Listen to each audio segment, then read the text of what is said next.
Okay, good morning, everyone. Welcome to episode 175 of Blowback, Exposing Imperial Decline. I am Billy Bob on the West Coast, and what can I tell you about me? I've had my Facebook profile for about 10 years, and it wasn't that long ago that I started identifying as a communist, Marxist-Leninist. And that was just because, the end of a long effort to try and figure out what is going on and why. And I found that the ideological explanation of Marxism-Leninism makes the most sense. And so we've been having this program for 175 episodes. I've got my co-host, Ian Cummer. So Ian Cummer does not embrace the Marxist-Leninist label, but he is a former U.S. Marine. And he did move to Moscow because I don't want to put words in his mouth, but I think he got kind of sick of the culture here in the United States. And he's now living in the suburb, the Moscow suburbs. And it is, what time is it over there? I want to say it's just hitting 7 p.m. It's 8 p.m. And that's because you have daylight savings time. And we don't. And that's actually why I left. I got tired of changing my clocks and changing my schedule twice a year. Now I don't. I hear that. That's a good reason. Mhm. Our special guest today, you all know him. He is a geopolitical analyst from Chicago, Illinois. Greg Rosen, friend of the show, returning guest. And today we have picked the topic that everybody has been talking about for the last week or so, which is the 28 points to peace. And at the very top, there was a few items I wanted to say about that. I think the biggest thing with regards to the specific topic of the 28 points to peace is that, there's some ambiguity. It's kind of unclear, or at least it was at the beginning, who created this document, where does it come from, and why is it why is it all of a sudden just appearing? And so I certainly thought at the beginning, I took for granted how it was being advertised, which was, it was basically a Russian-U.S. joint effort that Russia was on board with. And we, the two of them, Trump and, the Kremlin, were going to try and, shove this down the throats of the Ukrainians and the Europeans. And, we will see how much success they have. But, Putin kind of did speak to the issue, and he kind of downplayed this 28-point program a little bit. And he was saying that, it can definitely form the basis of discussions, but he didn't really endorse it as if it was, his plan and like he is okay with every point of this peace plan. And so what I think this peace plan actually is a United States peace plan, and their best effort to try and force peace. So the question becomes, is the United States really looking for peace? And I would argue, and I believe Brian Berletic, is absolutely correct. And Brian is always quick to remind us that fundamentally the U.S. has not resigned itself to multipolarism. Fundamentally, the United States is continuing its effort for, unipolar global hegemony. And they are just dealing with some setbacks. They're adjusting to some setbacks. This peace plan is an adjustment to the setback, but their end goal is the same. And so because of that, we probably cannot, we don't want to put too much stock into this peace plan for any number of reasons. But it's definitely, the West is opportunistic, and they're hoping that they can get some concessions. They can win the diplomatic war because they can't win, the war on the actual battlefield. And so as we see the media, as we see the media pushing this narrative, about, it's a 28-point peace plan that's pro Russia, and the EU and Ukraine are never gonna, we're watching this play out. We're watching the narrative spin, and we don't want to get too caught up in these narratives, because ultimately the real objectives of the United States have not changed. Let's see. So what to put the big picture to try and paint the macro analysis, the wider lens of what really is going on. Because Ukraine is just a small aspect of the Western push for global hegemony. So we have areas in West Asia with Iran, and we have, of course, actual Asia, China. We have Japan and the Philippines, and then even in Venezuela. So the United States seems intent on, forcing other societies to sacrifice on their behalf in order to further their hegemonic, imperialist ambitions. And so we see a more and more clear picture of the U.S. forcing Japan, for instance, to be the next Ukraine, or the Philippines to be the next Ukraine, or even Israel, to definitely be a proxy. I don't know if they want Israel to be the next Ukraine, but it very well could be, the U.S. proxy. And so it's this push for full spectrum dominance is the Pentagon's language for what they're pursuing, global full spectrum dominance. But we don't want to get too carried away with the media narratives that, oh, Trump wants peace in Ukraine. Trump wants peace in Ukraine, and he would like to enlist Russia, on his side in a future war against China. And he would also like to control the oil in the Mideast so that he can cut China off of oil imports. I mean, that's what he wants to do globally, and those that end goal hasn't changed. So anyway, I rambled quite a bit. I was all over the place, but now I am going to ask for some feedback from my comments. Agree, disagree?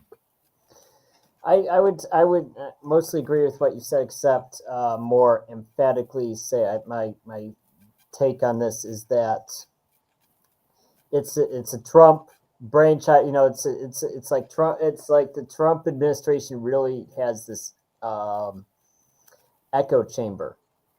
And what's kind of amazing about this peace plan is that's opposed by both sides. Like, I can understand if it was opposed by one side, like Ukraine was like, no, we're against this, where Russia says, no, we're absolutely against it. But it's kind of strange when, and it's not even the first time, like, the last 2 or 3, Trump peace plans were rejected by both sides. It's like, who are you even consulting for these peace plans? Where is this coming from? And I would say what's really, I see the critical thing that's dooming these to failure, and I think a lot of this is on specifically Marco Rubio's head, because he's the Secretary of State, and I think he has Trump's ear, and these are his, just like Antony Blinken was kind of the go-to guy as the Secretary of State for Biden. Now it's Marco Rubio, who is unfortunately, I guess Antony Blinken would be accurate to describe as kind of a not a neoconservative, but a neoliberal. He's a neoliberal, and Marco Rubio is a neoconservative, which is almost the same thing. Some ideological differences, but more or less the same. And I'd say what's causing Trump's I think what's giving Trump problems is that he's presenting the USA as like a third-party mediator rather than a participant, because the USA is a participant. Russia wants guarantees. I mean, yes, Russia wants guarantees from Ukraine, right? Ukraine is a player in that sense. They want some sort of understanding with Ukraine and with Ukrainians. That's true. But I think they're really looking for some assurances from the USA. They want an understanding from the USA. They want, it's like, this is our side of the yard and this is your side of the yard. We won't bother you on your side of the yard. If you give us some guarantees, you won't bother us. So the USA is, even if you overlook all of the quantifiable help USA is giving Ukraine, even if you ignore all that, it's a the USA is a geopolitical player, and Russia wants some mutual understanding with the USA. And Putin and the Russian government has repeatedly said that it's not just Ukraine. They want a big picture Yeah. globally. Individual regions. They want to talk about the Arctic. They want to talk about the Middle East and Africa and Latin America. They want to talk about those. They probably want to talk about those regions individually, but also just globally. What's the understanding between Russia and the USA? But the USA has this idea that it's this regional conflict. Like, to quote Obama, that's an Obama statement. Oh, it's a regional conflict with Ukraine and Russia, and the USA is this lone superpower that's mediating it, and that's it's not even factually correct. I don't think anybody on either side would think that's even factually true. It's weird. Now, as far as the peace plan itself, I mean, if anyone's looked at these points, these 28 points, well, one, it's a long list. It's like 28 points. I mean, I read those 28. I did read them all. I felt like those could have been 10 points. Like, I think even Zelensky had like a 10. I don't remember how many points he had. It was a lot shorter though. It wasn't 28 points. And some of them seemed redundant. Like these 3 or 4 points could have been 1 point if you'd phrased them a little more succinctly. And also, it was very self-serving. It's like, oh, the USA gets this, the USA gets that, and which is weird because the USA doesn't consider itself a participant in all this stuff that the USA gets for free. They get Ukrainian resources. They get Russia's money. Like, Russia pays the USA. It's like, what are they paying for? It's like they want $100 billion of Russia's foreign reserves. And basically this slush, they want control over the Ukraine reconstruction, which anybody who is paying attention in Iraq or Afghanistan knows those are just boondoggles. It's just the money goes to your corporate buddies, and you hook each other up. Here's 100 million here, 100 million there. It's just a huge self-enriching scam. These nation building, and they were talking about it's another nation building thing, and the promises in return are really vague, and also the things that Russia gets aren't particularly generous. It's like, well, okay, they can get Luhansk and Donetsk. Okay, well, good. They basically have those already. They want to freeze and they want to demilitarize Russia. Well, it's funny. The whole point of this special military operation was to demilitarize Ukraine, but they're like, well, we want Russia to demilitarize their border too. It's like, well, that's the opposite of what Russia wanted. And so it's I don't think this plan had very much Russian input. I think they're exaggerating Russian input, and I don't think it's going to be accepted by them. For sure. I've monopolized quite a bit of time, so I want to hear Greg's input before we go further. Greg, what do you think? Yeah, I mean, I'm struck too with the U.S. profiteering, the 50% of the profit, and then we get paid, what is it, to receive compensation for a security guarantee, which in the past we wouldn't have offered. So I mean, also, go ahead. Well, so essentially they're paying protection money, right? The United States is getting paid for their protection services, which is right. It's transactional. It's good business. Trump's a deal maker. There's a lot of things in there. It is interesting how it's spun though, right? Because there's no way that Russia is going to agree to a lot of those things. And yet all the media narrative is that it's Ukraine that could never agree, that this is just a big giveaway to Russia. And so this is all, part of manipulating people's perceptions into, thinking that, Russia's eventually they're going to spin it like, well, man, Ukraine's and EU are really going to agree to this. And it's everything Russia wanted. And now Russia's rejecting it. Oh my God, that's proof that Russia, that Putin wants Berlin. So yeah, I mean that could be the way they're angling it, but definitely when you read the thing, at first I thought that it was legit, organized, and created, manufactured by Kremlin and the United States, but after I saw Putin talk about it, it makes sense that it really had no Russian actual involvement. Now everybody's saying that Kirill Dmitriev, or whatever the guy's name is, was working with like Witkoff and the Americans to produce it. And it's interesting. I mean, you guys mentioned the money issue, about how the U.S. is going to get paid, the U.S. is going to, and again, that's a way that Trump can sell it to his base. That's also Dmitriev's function for Russia. He's their representation of the capitalists and the one who offers investment. So yeah, no, that's a good angle, and maybe you could talk more about that. But essentially, he kind of represents the private capital in the Russian Federation, and he's all keen to get the sanctions ended, get Western investments going into Russia, and joint projects, for that'll benefit Russian private capital, and so that's kind of who he represents. That's probably very important to understand that, and things might make more sense if you appreciate that. And Putin obviously has a different constituency. I mean, he has the entirety of the Russian people that he has to kind of think about, and he also has the Communist Party as his biggest political rivals.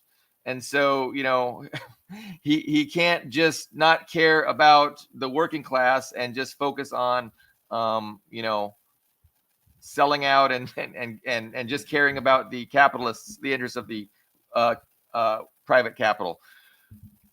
Did you have anything more to say about that, Greg? I have been reading the Communist Party's commentary about Putin's budget. They're very unhappy.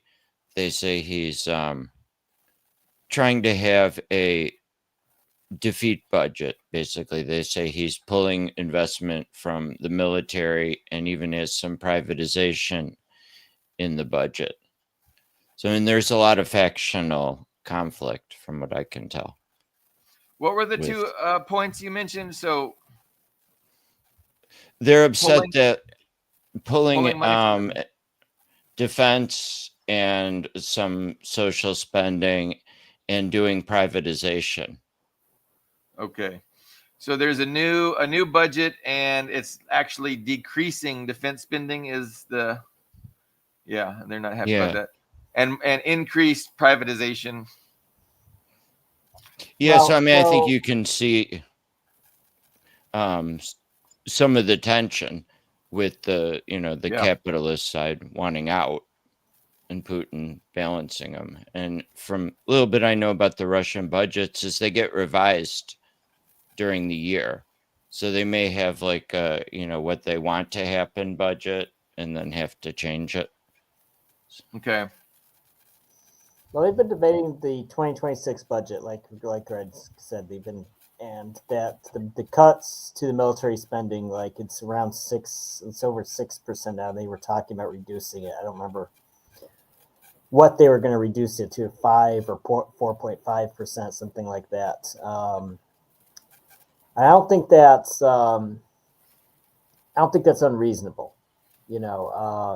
There's definitely other things that they can spend that money on it within Russia itself. And if you look at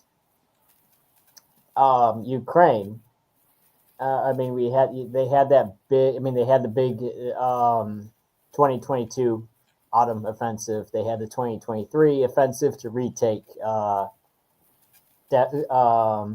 Mariupol and then Crimea, right? That was the meme they were sharing in 2023. In summer we'll be vacationing in Crimea. Mm-hmm. And then their last big offense, that really gutted them. That really hurt them. Those losses. I think that's actually the peak of the Ukrainian armed forces. They peaked in 2023. They had that.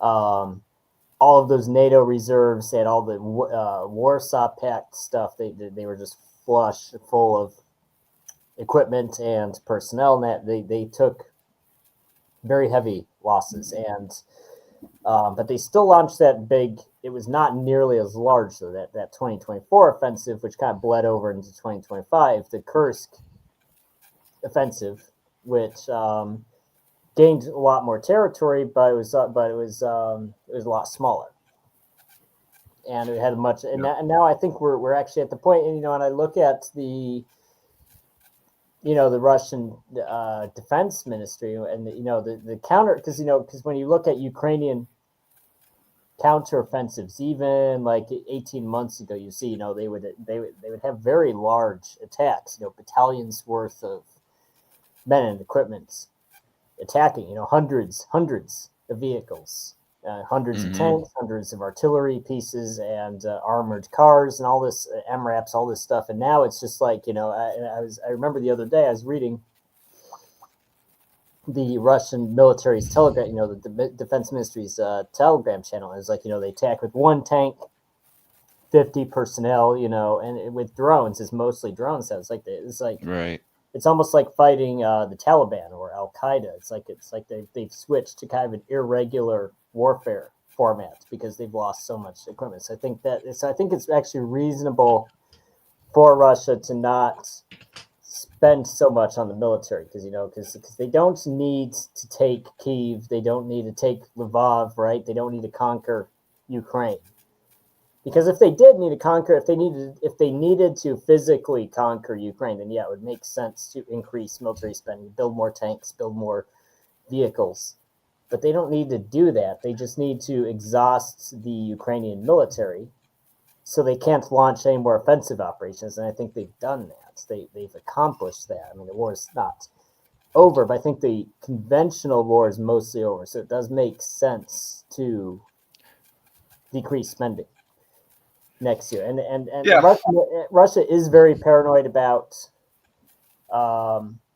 because they've had two financial crises in the past 30 years, right? They had a huge financial crisis in the early 1990s under Yeltsin, and then they had a second one in 1998, 1997, 1998. They had a second one right after the election. So they're very, very paranoid about inflation, very paranoid about overheating the economy. So you can say they're being too conservative, but I don't think it's unreasonable for them to be so conservative. And I think that's also what got the Soviet Union in trouble in the 1980s was that they did have a very large military.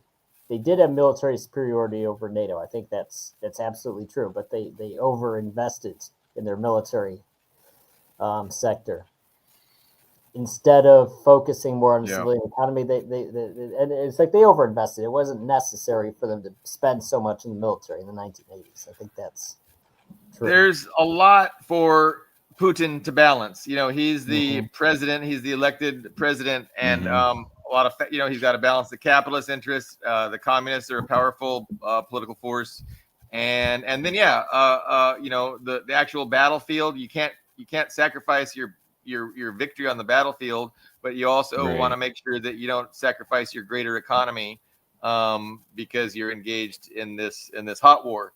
I think the other side, sorry, of what Ian was saying is like what, you hear Mark Sloboda embodying is that they will have to eventually conquer all of Ukraine because, if any bit of it's left, NATO will continue to rearm it for as long as they can. Yeah, no, I mean, I have no certainty, about what the future holds. That's definitely a plausible future is that Europe and the West is going to be able to continue to make Ukraine resist, to the very last Ukrainian. And that's definitely, is what they would like to do. They don't want to surrender. They don't want to take the L. And so they just want to continue to bleed Ukraine and look for an opportunity to turn it around. And if that takes 5 years, and they can, bleed Ukraine for 5 years, they'll do it. But, again, Russia is trying to make sure they can't do that. Russia wants to, force them into a legitimate peace. And and so Berletic's argument, I think, can be summarized as the U.S. is trying to turn Europe into the new proxy, right? Yeah. To send men No. and Yeah, to and keep it so going. I mean, I made that exact point this morning to somebody on Facebook. It's like, the strategy is obviously bleed them to the last Ukrainian, and then move on to maybe the Poles, the Moldovans, the Balts, the people of the Baltic, and then eventually feed them your own German working class if necessary. And the rulers of Europe, the Western elite, have absolutely no problem with sacrificing the working class if it'll benefit themselves, if it'll keep them from taking an L, keep them from getting booted out of power. They're happy to do it. So this is the reality. Is it the French defense minister who said, "Get ready to we have to be ready to sacrifice our children"? Yes, he did say that. And but then again, if it gets to that, is it just going to go nuclear? Because again, if any country tries to put troops into Ukraine, that country is going to be a target for Russia. And so if there's any overt effort for the French or the Germans or the Poles to put their troops in Ukraine, that country is going to be under attack. And then from there, well, where that's do we the logic of the proxy is so it's not us, so we don't have to have a nuclear war. Exactly. And the United States is happy to have all these proxies dying on their behalf. But that's the question. Are the proxies going to sign up? Can the government of Poland force the Polish people to come under direct attack from Russia? So of course, a lot of people would Poland, prefer that. Who knows? Germany, it looks like it. Yeah. So that's the dynamic. The basic dynamic is, you have these elites, they're engaged in this conflagration, this conflict, and they don't want to take the L, and they don't care about, sacrificing the working class into the meat grinder. And so right now they're happy to sacrifice the Ukrainians. Trump, I think, is trying to find a way out. So Russia obviously overturned their plans with their success on the battlefield, and now it seems that their plan A isn't working, right? So their plan A was to defeat Russia on the battlefield, force Putin to take the L, get him out of power, put in a Western proxy, balkanize Russia, control all their resources, and then focus on China. Like that seemed like the original plan. Russia foiled that plan. Their economy is still strong. They're winning on the battlefield. So what can the United States do? The United States can, say, okay, well, let's put a pause on things. Let's freeze things. We'll just, we'll have to readjust to this reality, but we can opportunistically figure out going forward how we can reverse this. And maybe it's through, winning the diplomacy. And so they're engaged in a battle for diplomacy now. They're looking to opportunity. But again, Putin, unfortunately for them, Putin is wise. Putin has already been, screwed over with Minsk 1 and Minsk 2. And he's just not the person that's going to fall for that. Lavrov's not going to fall for that. The Russian government is not going to fall for any kind of nonsense. And so how is this going to play out moving forward? That's the big question. The EU is playing hardball. Ukraine's playing hardball, saying, no, we can't accept this. So, we could see how I speculated earlier that the narrative will change, right? They're going to put pressure on Zelensky and the EU, and they're going to accept, right? They're going to accept these terms that are everything Russia wants. And then they're going to force Russia to also accept. And then when Russia doesn't accept, well, that's going to change the narrative. And that's going to be maybe the impetus for, some wild harebrained scheme of, okay, well, if Russia is going to be in transit, they just don't want peace. Well, hey, we're just going to have to move Polish army in, the German army in. I don't know. That just seems nuts because they don't even, Germany doesn't even have an army. But they are building one, right? They are building one. And so this could play out over years. Yeah, they're spending a lot of money. while Germany is rearming, and they're slashing social safety nets, unemployment's going to go up, and everybody's going to be told, hey, where you can make a good living, it's the military. Well, Billy Bob, you might be on to something where you said the plan A was to beat Russia in a war. And I would say, based on what you said, plan B might just be to beat Russia at the peace deal, to just barrage them with these offers that are close enough to what Russia wants to be tempting, but far enough away from their actual victory objectives to not be a good peace, because it's not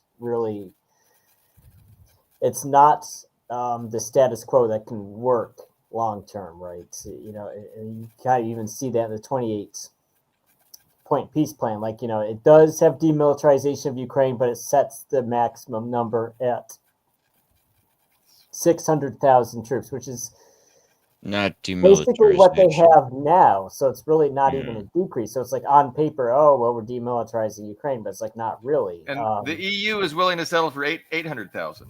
Right. So I think it's right, by far the largest army in Europe then. Because I think the big difference is that Russia's repeatedly said they don't want a ceasefire; they want a permanent peace deal. And then on the Western side of the table, it's the reverse. They don't want a peace deal; they want a ceasefire. They want, and they're actually it's interesting how they don't even lie about it. They're very open about it. They just want time to rearm. They're so open about it. We need time to, and at the same time they say, well, Russia wants to stall it, but at the same time they say, well, we need time to rearm Ukraine. We need to stall for peace. And so I think these quote unquote peace plans are kind of in the middle. So they sort of look like a peace plan, but they're more like a ceasefire because they're very temporary. They're so fragile. As soon as somebody has a problem and relations break down, it's actually very similar to what happens in Gaza. Because if you remember, there were those protests all over Europe, especially in Europe. They were happening in the USA too, but especially Europe. It was actually stalling. It was actually really starting to force governments to seriously consider boycotting Israel. Which is interesting because they did it within the first 5 seconds of the war with Ukraine. Of course, they sanctioned Russia, but sanctioning the poor, helpless Israelis who suffered in the Holocaust, 80 years ago. It's so much more controversial to do that. But they're even like, okay, there's so much public pressure, they were starting to cave to it. What happens? Trump engineered this perfect, wonderful, this big, beautiful peace deal with Hamas and Israel. And that really, it's amazing, at the time, it's really amazing how well it worked. Because, all those protests just kind of, they lost all of their energy. And then Israel's just like, oh, well, just kidding, we're upset, so we're going to keep bombing.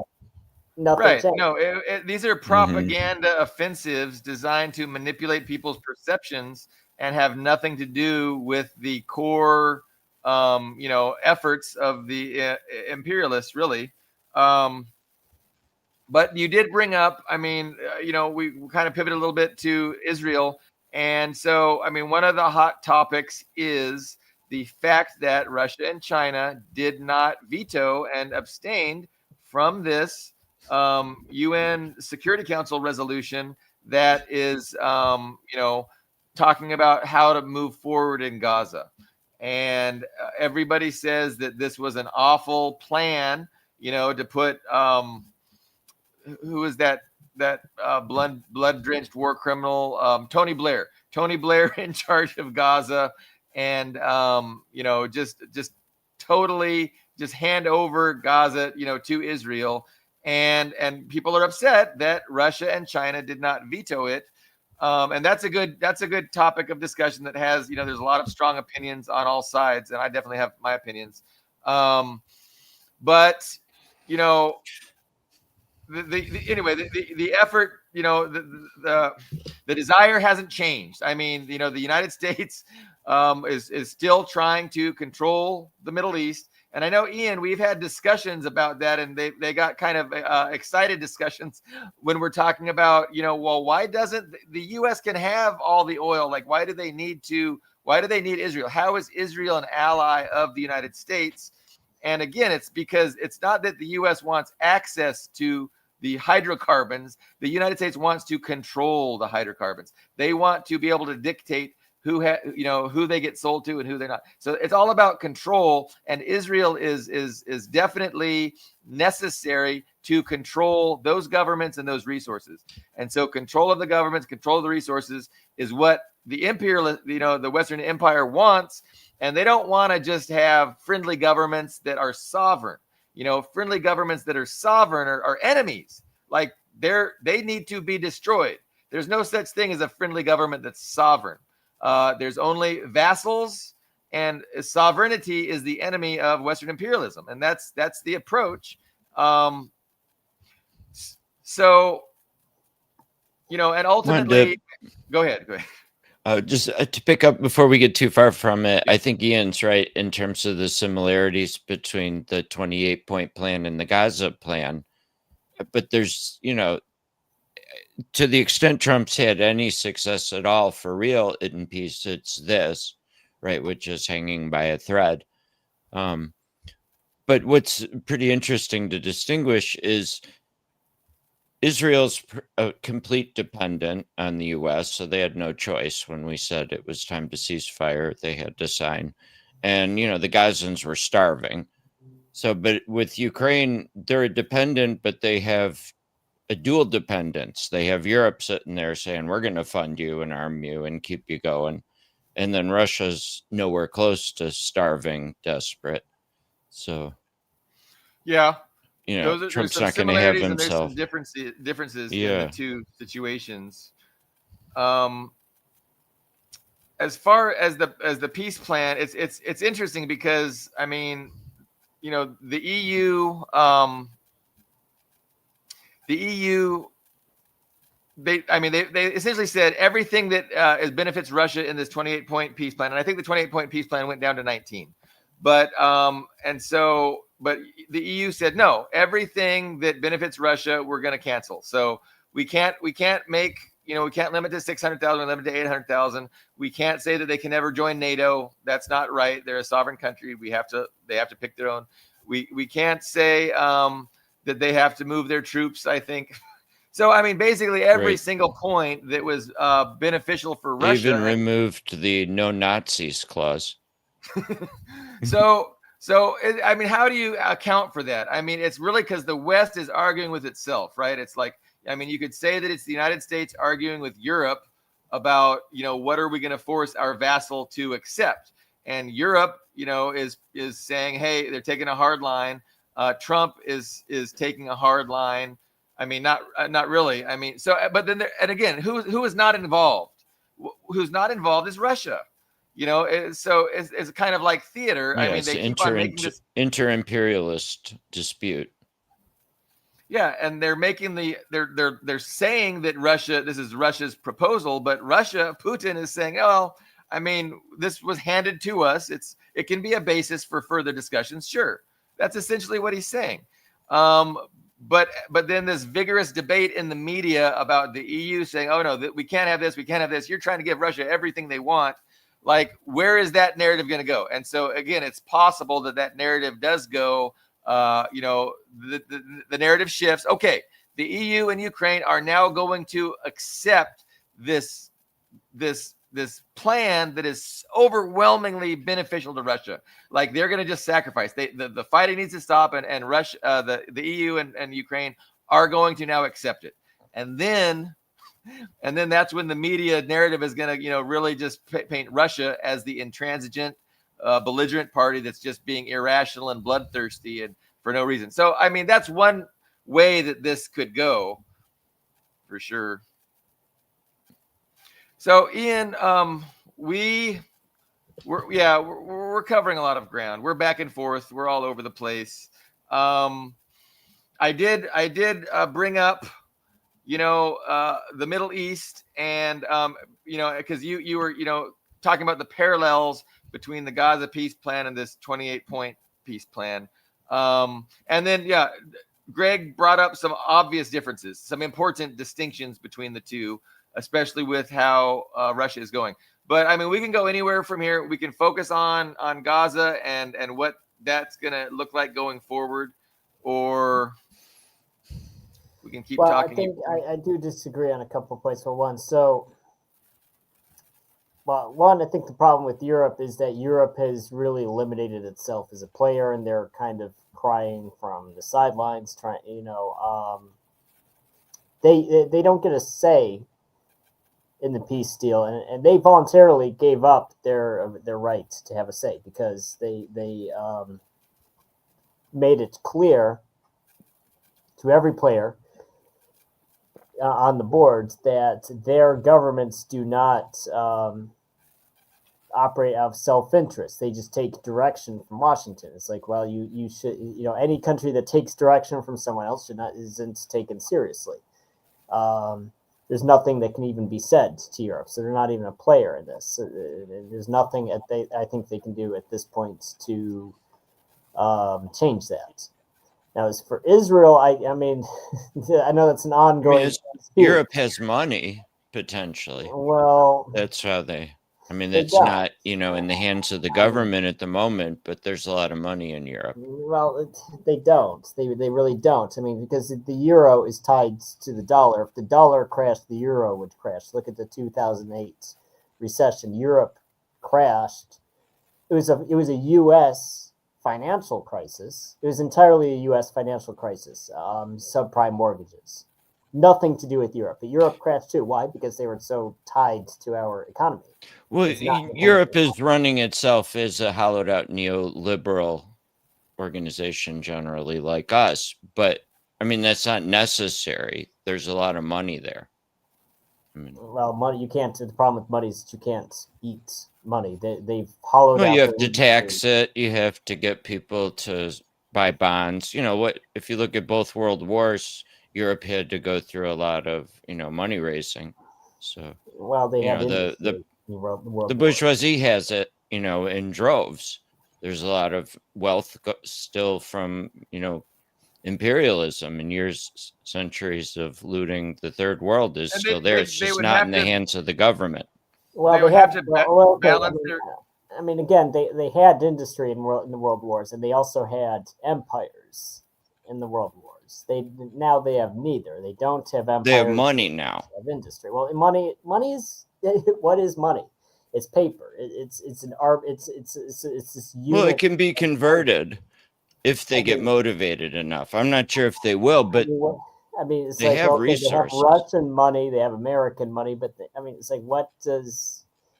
So it's if there's no, because money is just. I mean, we're in Keynesian economics, right? Every country on earth is engaging in Keynesian economics, right? No one's using the gold standard. No one's. It's all fiat currency. Yes, fiat. Thank you. Fiat currency. It's just saying they have a lot of money. It's not gold in a vault. It's not even. No, cash. It's the wealthy. The 1% of Europe has tons of money. Well, it's because they have accounts in Dubai and probably also Russia. Well, and the US. I mean, governments retain taxing authority. They can also print the euro just like the United States can print the US dollar. And yes, they are tied to each other. And if one, has, a collapse, it's going to affect the other one too. But it's going to affect the whole world. It's going to affect the yuan or the yen. But it is, I mean, obviously economics is a complicated discussion. But I would agree with Greg that, I mean, Europe has potential. They are wealthy. And they can definitely put in some effort to turn that wealth into a military machine. And it's not going to happen overnight, but all the elites of Europe are saying that's what we need to do. That's what they are all advocating for. And their problem is, to do that, you're going to have to slash social safety nets. You can't do both. And you're going to piss off the working class. And you're going to say goodbye to the nice, cushy, benefits that this form of socialism I don't know. I don't want to piss anybody off, but I mean, there's aspects of the social democracy. social democracy and the welfare state that are that the working class benefit from, at least the working, many of the working class. And so to turn it into a military machine and use military Keynesianism is you're going to have to risk pissing off a lot of your citizens. And we already know that these governments aren't popular. We already know these governments are behaving dictatorially, undemocratically, against the will of the vast majority of their people. And so it's dangerous for them to push these policies. But you can see they're trying to condition their population. They're trying to condition their population with the propaganda about Putin is, an evil guy. He's going to march on Berlin. We're going to have to prepare ourselves that our kids are going to have to sacrifice. So these are all ways to prepare and condition and try and make possible this effort to create a European war machine that can be a viable threat to Russia. But again, what are we doing? We're just getting ourselves closer to nuclear war. That's what that is. And so all of this is an effort not to take the fucking L, not to lose to Russia, and to just keep on keeping on and look for an opportunity, be opportunistic, look for a way, look for a reason to reverse what is, by all accounts so far, a fucking loss. Because again, their original plan, we're gonna defeat Russia militarily, we're going to defeat Russia economically, we're going to get in a proxy government that's going to do what we want, we're going to balkanize Russia, we're going to break it up, and then we're going to control all those little 90s governments, and we're going to take all the resources. What'd you say, Greg? I said we're going to boom like the 90s again. Big dreams. And then, I mean, China is another one I don't want to not talk about, because Taiwan and Japan are being more and more belligerent, in their approach. And everybody talks about, in the West, everybody talks about that, Xi has a very short window. By 2027, he has to invade Taiwan. And what they're really saying is, by 2027, the West is going to instigate to such an extent, and they're going to, do whatever they have to do to force China into doing something of that sort. So, for instance, a declaration of independence by Taiwan would definitely result in Chinese escalation. And other things, too, that Japan could do, or that the Philippines could do, would also necessitate a Chinese response. And I think what they're saying when they say, China by 2027 will do that, is what they're really saying is that by 2027, we will leave China no choice. Kind of how they left Japan no choice in December 7, 1941 to attack Pearl Harbor. They cut off all their access to petroleum, and really Japan had no choice but to go to war. So they would like to do the same thing with China. Anyway, yeah, we are kind of jumping around a bit. Going back to Europe briefly. Yeah. What's Europe's alternate plan if they accept that Project Ukraine has failed? What's their alternate development plan? They would have to cut ties with the United States, and they would have to, have a genuine peace with Russia, a genuine peace based on a desire not to have future conflict, based on giving up the idea that Russia will be anything but a sovereign country. And right now they can't. Like Where do they go for their imperialism? Europe, then. No, that's why they will never do that, because ultimately this is a class conflict. This is a global class struggle where the Western elites can't do anything but pursue global hegemony. And if one particular elite tries to make the case, hey guys, let's not do this anymore, like he'll just be he'll just be kicked out of the club. Like nobody's going to listen, and it's like an inexorable drive that we will see where it leads us. But yeah, I mean, did World you have War a thought III on that, Ian? Since you were more skeptical that Ian's yeah. gonna. No.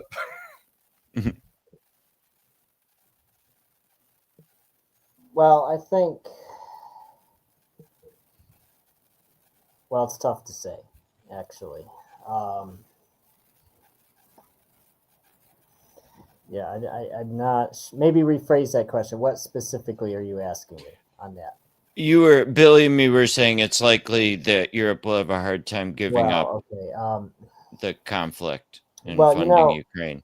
What would be an alternate strategy for them to think they can get their economies going, have investment opportunities like they were seeing in Russia? I think it's game over for them. I mean, that's what I said earlier. It's game over for them.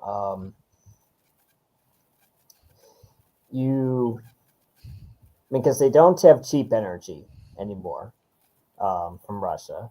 They're importing. They swapped out cheap Russian gas through Nord Stream with American LNG that has to be shipped across the ocean, and is dependent on the whims of the USA to even sell it to them.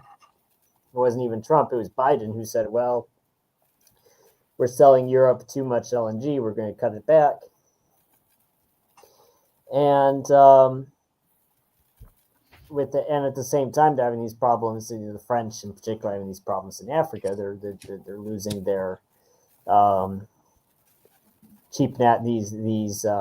these shared resource deals with Africa, where they get their gold and their rare earth minerals for pennies on the dollar. And they lost both of those things at the same time. They're losing their influence over Africa, and they lost their Russian energy. I don't see what Europe could even do. Can I interrupt you, Ian? And I'm sorry, but you've stimulated a really profound, a strong thought and a strong opinion in my brain. So no, one of the plausible answers to this dilemma is to take Venezuela and to take Iran and to control Venezuela and Iranian energy resources, and then with that we can lower the cost of global energy, and that'll help Europe to build their war machine. So that's one possible way. And again, one of the points I tried to make at the beginning of the show was the interconnectedness of everything. And it's like it's like the global imperialists, they look big picture and they look at everything. And again, I mean, one of the main reasons why we want to control Iran and dominate Iran is because, again, we want to control those resources, and we want to be able to tell them to stop exporting to China. We want to cut China off from those necessary energy imports. And so that's why we see this drive to overthrow Iran. There's all this overthrowing Maduro in Venezuela. And of course, and we did it in Iraq. And it's not unrelated to the fact that these are major oil producing countries. But so anyway, Greg, I know that question was for Ian, but when he started talking, it stimulated these thoughts about, so it makes it more likely that we will see action against Venezuela and action against Iran in the short term. And along those lines, there's, one of the uses of Syria, I think, is a long desired natural gas pipeline. So there's stuff coming out of the Middle East to replace the Russian gas, I believe, too. Right. But and they don't want sovereign governments to benefit from that commerce. They want to control the governments that benefit from that commerce. And so, again, they just can't stand anyone to be sovereign. You have to be a vassal. And so Maduro is sovereign. Iran is sovereign. And there's no way in hell they're going to allow a sovereign government to benefit from their own resources. That is anathema to imperialism. So you don't think Europe's going to have to give up because the U.S. is working to replace the lost affordable energy? Well, I mean, we don't. I don't know how it's going to play, but I mean, obviously, the EU is a vassal of the United States, and the EU or the US is going to try and support and help that vassal Right. to further the interests of the Western imperialists. And you have all the governments there that are on board with that. Their problem is they've got to sell it, figure out how to sell it to the people, and not get overthrown in a revolution. And so, that's why you see, these propaganda offensives about, Russia is wanting to march on Berlin, and we just have to ready ready ourselves to the fact that our children are going to have to die, on the in Ukraine, for Europe, because we really have no choice. Russia is that big of a threat to our way of life. And again, it's a double game, because the interests of the imperialists, the interests of the Western elites are diametrically opposed to the interests of the majority of people, the working class majority. And so they have to figure out how they can coerce and cajole and manipulate people into just enough support to where they can do what they want to do without getting overthrown in revolution. I mean, that's their task.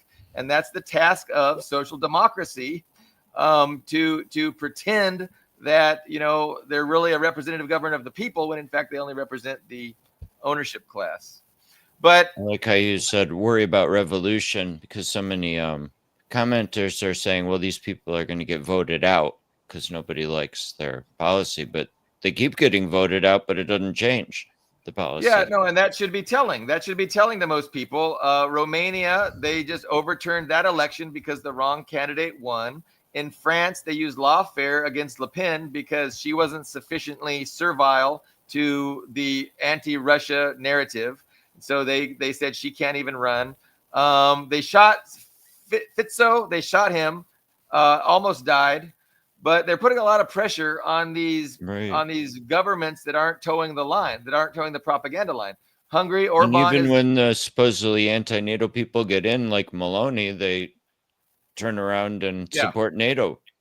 No, and so that's something people ought to be aware of, is that these candidates will say what they think wants to be heard so that they can take power, and then upon taking power, they kind of do the opposite of what they said. So, I mean, that happens within a context. Like, liberals and libertarians are like, oh yeah, well, politicians lie. No, but the politicians lie within a context. They tell the working class what they want to hear so that they can serve the ownership class. Like, that's the context within which politicians are duplicitous and always lie. And yeah, Maloney's a great example of that, because she definitely was, hey, this war with Russia is pointless and it's stupid. And then, okay, well, we'll elect you then. Okay, well, now we got to just support Ukraine. I mean, that's literally how that went. So yeah, I mean, this interconnectedness of, everything is important, and it's important to keep in mind the class. You can't understand it without understanding oppositional class interests, and how, the whole idea of nationalism, these liberal ideas of nationalism, where a government represents a particular country and particular people within that country. And we scratch our heads and we wonder, well, why on earth is this government doing these stupid things? It doesn't even benefit their country. And it's like, well, yeah, because that's not what they're there for. They don't give a fuck about that country or those people. They are there to benefit the Western elites and their empire. Like, that's literally what they're there for. Now, they can't say that. They say everything else, but that's what they're there for. And so if people don't understand that, you just don't understand anything. I mean, no offense, Ian. That was a low blow. No, obviously I'm excited and impassioned about this, because I think it's important and it's true. And I get frustrated with trying to, with running into people that have no concept of it. But it's a necessary discussion too. I mean, it's a necessary and good discussion. And I'm interested if for pushback too. And I think we were going to mention that we wanted, anybody who has their own opinions or wants to agree or disagree or talk about something specific can always let us know in the comments if you want to pop in and argue with us. And I forgot to mention that at the outset, but I've noticed that people don't really, they have their opinions, but it's a little bit past their comfort zone to actually jump on stream with us, and so I totally understand that. Guys, I'm rambling. What do we want to discuss or continue on this same thread? Thank you for those questions, Greg. Those are very stimulating. Sure. I don't know. Do we have a logical tangent or secondary question to go from here, or is this a good closing point? I guess it depends on our co-host and guest, and even our viewers. Do we have any? Do we have? Let's read the comments. We can take our cue from the viewers. So Zetunia says, though things are tough in Europe, the U.S. is veering south and seems to want out. Looks like U.S. imperialism is moving south and thus ushering World War III that may bring in very long-term conflict.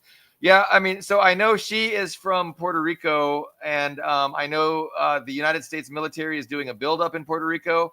I know the Puerto Ricans struggled for a long time to get the United States out of Puerto Rico, and I think under Clinton, you saw the peace dividend. You saw a lot of slashing of the military budget, and we closed a lot of foreign military bases. I mean, we left a lot open, of course, but we also closed a lot. So Puerto Rico kind of was shut down considerably, and now they're building back up. And a lot of the Puerto Ricans are unhappy with that. I mean, they're essentially an occupied colony. They call it a commonwealth. I actually lived there for 3 years. It's a really nice, beautiful place. And they kind of like the status quo. Honestly, I mean, the independence movement is a minority. They most people are happy with the status quo because they don't have to pay federal taxes, and yet they receive federal benefits like food stamps, things like that. But you definitely have a lot of Puerto Ricans unhappy with this buildup. And why is this buildup happening? So this buildup is happening to, reassert imperial control over, the intransient countries in Central and South America, specifically Nicaragua, Venezuela, Cuba. And so, they're not obviously they haven't done any actual attacking yet, any bombing yet, but we can see that they're preparing to have that as an option. And they're really engaging in gunboat diplomacy. I mean, this is the epitome. This is the definition of gunboat diplomacy, where Trump is supposed to have a discussion with Maduro very soon via telephone.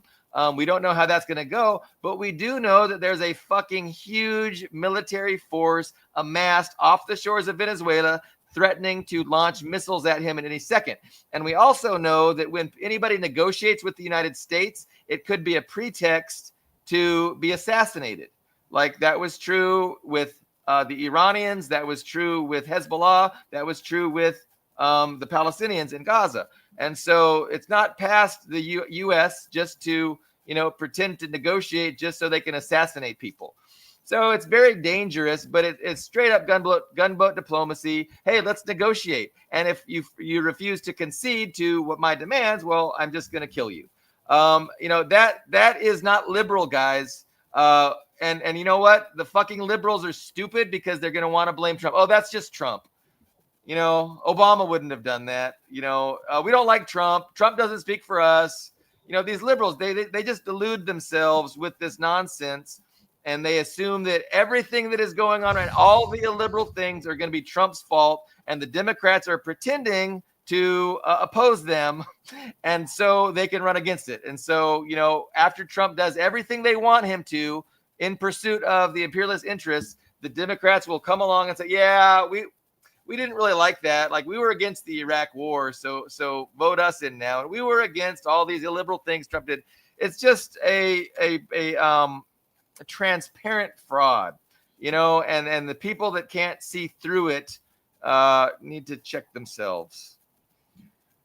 Yeah, I don't know. It was like, I was having so much fun ranting, Ian, and we were only an hour in, and I wanted to rant a little bit more before before we called it. And it is early. Like, we usually go for like an hour and a half. But no, I'm open to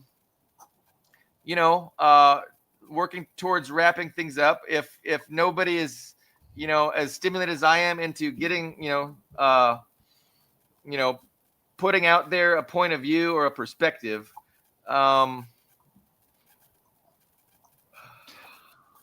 I could go Still ahead. pondering about Europe, and the common assumption is, well, the politicians will have to make painful welfare cuts, and they'll be, afraid to do that, so they're going to pull back and hesitate. But at the beginning of World War I, the wealthy bought huge amounts of government bonds just with a bit of encouragement, and that's who's really on board this policy.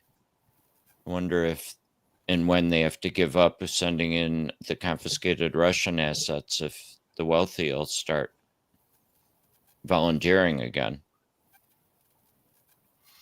I mean, I would say it's not easy running an empire because you're constantly playing this double game where you have these real interests that you're expected to pursue as the puppet politician, as the vassal government, but at the same time you have to do it in such a way that isn't blatant and obvious, and you have to coerce and cajole enough of the people to go along with it. And then, depending on how many people that you can get into agreeing and accepting with your policy, then that's going to also determine the nature of your policy, right? So I mean, if they might have to be more coercive with their own population, and they're not above being coercive with their own population, but they would like not to be. They would like their population just to support them and just follow them blindly. That would be great. But when that fails, then they have to be more coercive with their own population. And again, that does contain some risks. There's some risks to that. The liberals in Western Europe have had a really sweet life for a long time. And if the government tries to get heavy-handed, it could be a problem. But you always have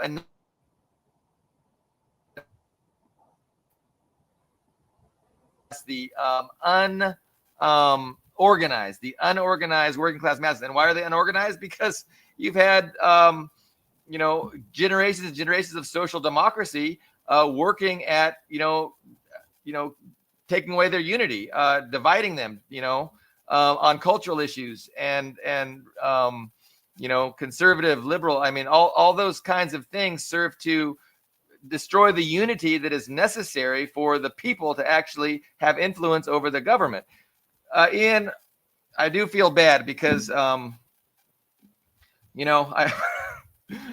feel like you're being forced to listen to my lecture, and I don't want to feel bad. It's a platform for all of us to lecture. Oh, let's talk about Ian. Let's talk about maybe a future show that we can do.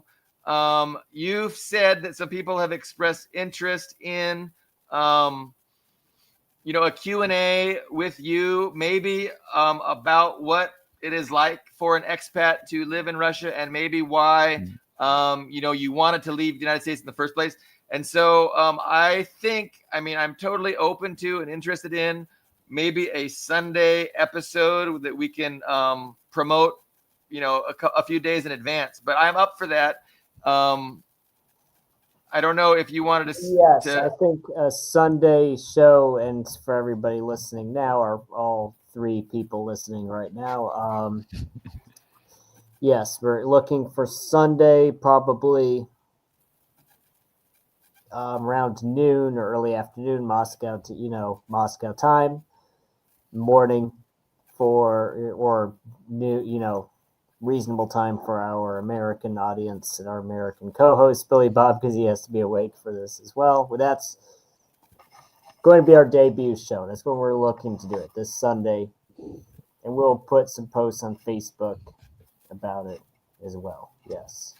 What exactly are you encouraging people to? How do you want them to participate? Well, this is going to be a Q&A session because I feel like there's a new iron curtain, but also there's an iron curtain in information as well. People have we're people in Western countries, particularly the USA, have all these ideas that are given to them by the media, and they're like, "Well, I don't feel like this is true, but how can I really find out the truth?" Well, you have somebody who's How in many Russia. days does it take to get gasoline at a service Oh, station in Moscow? that was very funny to me when people were telling me that. Oh, well, there's no gasoline in Moscow. Everybody's out of gasoline. It's like, well, that's news to me. It's so interesting how they invent these ideas. Like they're the rubles like that one point. I remember people were telling me, oh, the ruble has collapsed and people are in Moscow are trading vodka and potatoes for their groceries. Then I guess this last summer they're like, oh, because of the Ukrainian drone strikes, there's no gasoline left. It's very strange, but You can keep your produce cold in the winter by having it outside, but in the summer, right, how you do you can keep hang it it cold? out Because the all your window, right? refrigerators have been confiscated. Right, to build missiles, right. And I might even expand this just to do live streams walking around in the city. When I go to Crimea, I can walk around to Crimea. When I visit other cities, I can walk around, I can live stream there so people can see what things actually look like at the street level in Russia. So, and answer questions. People can chime in, ask questions. What do you want to see, or what do you want to know about? And I can answer that for you. Okay, so yeah, we will set that up. Looking at Sunday sometime. So that's something to look forward to. Any other items before we wrap up? I know I forgot to turn off my heater and I'm sweating, and I don't want to go turn. So let me go get some breakfast and turn down my heater. But no, I appreciate the discussion. We will reconvene maybe Friday. If not Friday, we'll reconvene on Sunday for sure. So yeah, thank you everyone for watching. We'll see you then.